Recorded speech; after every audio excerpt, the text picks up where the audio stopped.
టేకుమట్ల మండల కేంద్రంలోని శ్రీ ఆంజనేయ ఆటో స్టాండ్లో ఆటో డ్రైవర్లకు పలు సూచనలు చేశారు టేకుమట్ల ఎస్ఐ జి ప్రసాద్.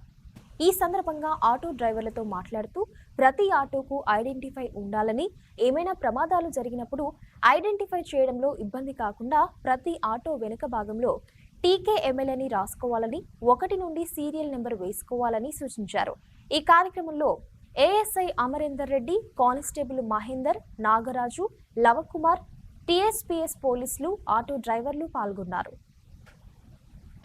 ఈరోజు టేకుమట్ల మండలంలోని ఆటో డ్రైవర్లు మరియు యూనియన్తో మాట్లాడడం జరిగింది. ప్రతి ఆటో కూడా ఐడెంటిఫికేషన్ అనేది ఉండాలి. ఈ ఆటో అనేది ఏ విలేజ్కి చెందింది, ఎటు వెళ్తుంది అనేది అటు ప్యాసింజర్లకు తెలియాలి, ఆటో డ్రైవర్లకు కూడా ఒక యూనియన్ తరఫున వాళ్ళ ఐడెంటిటీ ఉంటే ఎక్కడైనా అనుకోని సంఘటనలు జరిగినప్పుడు ఆటోను ఐడెంటిఫై చేయడం ఈజీ అవుతుంది. దాని ద్వారా మనకి ఏంటంటే కేసు కూడా డిటెక్ట్ అవుతుంది. అలాగే యూనియన్ వాళ్ళందరికీ చెప్పేది ప్రతి ఆటో కూడా వెనుక సైడ్ టేకుమట్ల మండలం TKM 1, 2, 3 నెంబరింగ్ ఇస్తూ ఆటో వెనుక ముందు భాగంలో ఉంటే ప్రతి ఒక్కరు కూడా దాన్ని గుర్తుపట్టడానికి ఈజీ ఉంటుంది. విలేజర్స్కు అంటే ప్యాసింజర్స్ కూడా ఈజీ ఉంటుంది.